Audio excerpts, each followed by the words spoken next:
खासकर यूपी में जिला पंचायत अध्यक्ष का चुनाव जीतना तो अब पूरे तौर से यहाँ खरीद फरोख्त व सरकारी मशीनरी का दुरुपयोग आदि करने पर ही आधारित होकर रह गया है। इस मामले में अब बीजेपी भी वही तौर तरीके व शैली आदि अपना रही है जो पूर्व में समाजवादी पार्टी भी अपनी सरकार के दौरान अपनाती रही है, जिसकी एक ये भी खास वजह थी कि जिसके कारण हमारी पार्टी को सन 1995 में सपा सरकार से अलग होना पड़ा था और इसको लेकर उस समय सभी पार्टियां काफ़ी चिंतित भी थी। लेकिन दुख की बात यह है कि अब वही गलती बीजेपी भी इस चुनाव में दोहरा रही है, जिससे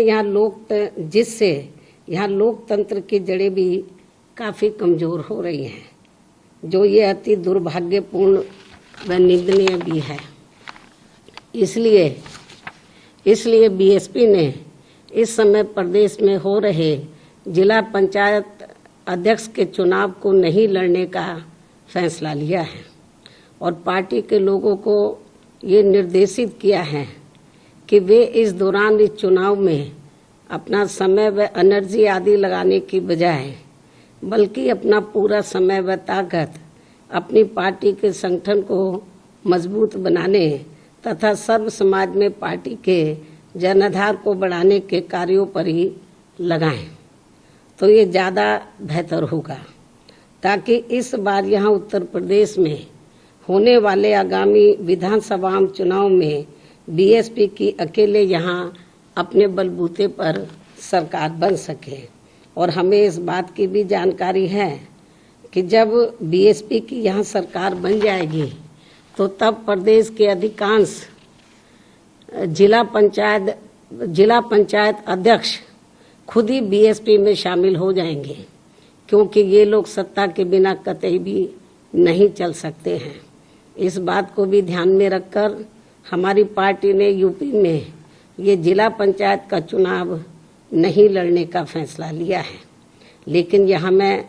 इस चुनाव के संबंध में ये भी स्पष्ट कर देना चाहती हूँ कि यदि हमें ऐसा लगता कि ये चुनाव निष्पक्ष होने वाला है तो फिर हमारी पार्टी ये चुनाव जरूर लड़ती और हमारे काफ़ी जिला पंचायत के अध्यक्ष भी जरूर चुनकर आते। हालांकि बीएसपी ने अपनी सरकार के समय में चाहे छोटा चुनाव हुआ हो या बड़ा चुनाव हुआ हो, उसमें ऐसी कुछ भी बेईमानी व धांधली आदि नहीं होने दी है, जिससे लोगों का लोकतंत्र में विश्वास बना रहे। मुझे पूरी उम्मीद है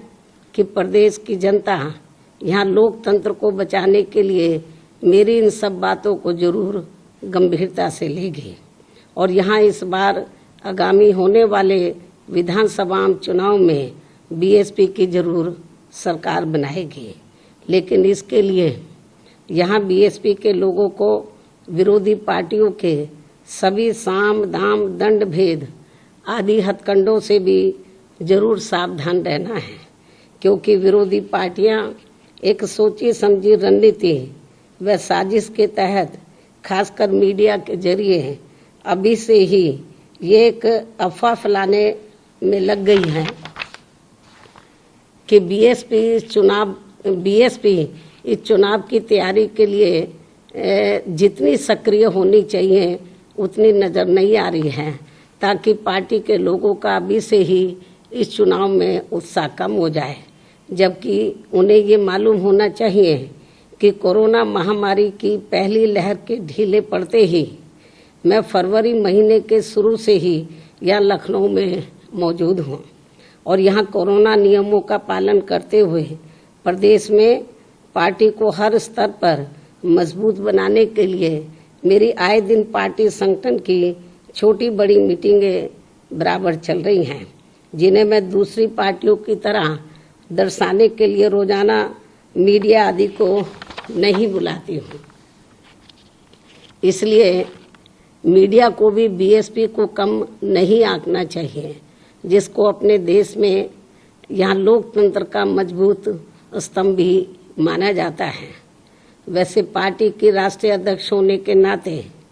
मेरी यहाँ बीच बीच में अन्य राज्यों की भी बराबर मीटिंगें चलती रहती हैं। ये भी मैं आज मीडिया बंधुओं को अवगत कराना चाहती हूँ। इन्हीं जरूरी बातों के साथ ही अब मेरा यूपी की जनता से उनके हित व कल्याण के लिए यही कहना है कि यूपी को बचाना है, सर्वजन को बचाना है, बीएसपी को सत्ता में लाना है व जरूर लाना है। यही समय व प्रदेश की आम जनता की मांग भी है। इसलिए चुनाव में बीएसपी का यही मुख्य नारा व उद्देश्य भी होगा। इस उम्मीद के साथ ही अब मैं अपनी बात यही समाप्त करती हूँ। जय भीम, जय भारत व धन्यवाद।